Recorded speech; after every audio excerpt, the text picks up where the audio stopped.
Yan, so isang mapagpalang araw po sa ating lahat mga farmers. Welcome po ulit no dito sa aking vlog, Search the Farmer, ang gurong magsasaka ng Cebu nga Cebu. So for today's vlog mga farmers, kuyugi ko ninyo, it's because magdi-disinfect po ako ngayon sa aking poultry gamit po ang knapsack sprayer na nilalagyan ko po ng Zonrox at tubig. So yan po ang aking ginagamit na disinfectant dito sa ating area dahil mura lamang ito mga farmers. Yung Zonrox mura lang, kaya yan ang ginagamit ko mga farmers. So ang ginagawa ko mga farmers is disinfect ko yung sahig, no, yung flooring una, yung dinidisinfect ko mga farmers.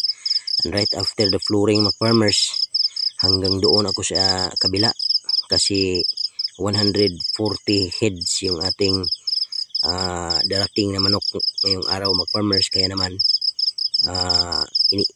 dinidisinfect ko talaga.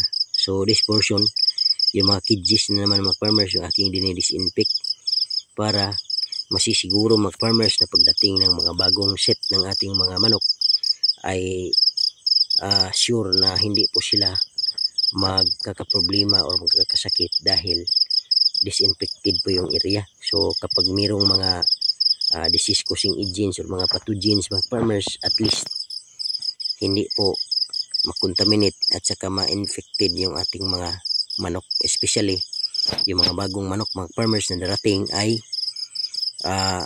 medyo yung immune system nila hindi po ganun kalakas dahil mga bata pa po sila.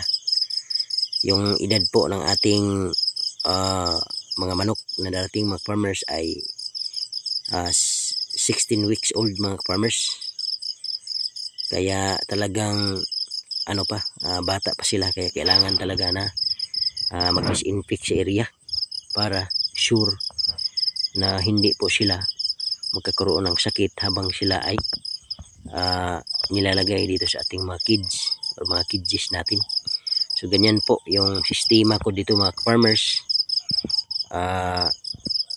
Kailangan talaga no na mag-disinfect. At bago po ang lahat mga farmers, shout out din pala sa ating mga kaibigan mula dyan sa Bohol. Shout out Idol Jojo the Farmer. Then sa aking mga mentors sa Ampalaya Farming, shout out Agaw Jupil Farmer, anak ni Matoy ng Mumpilir, Agaw Cebu.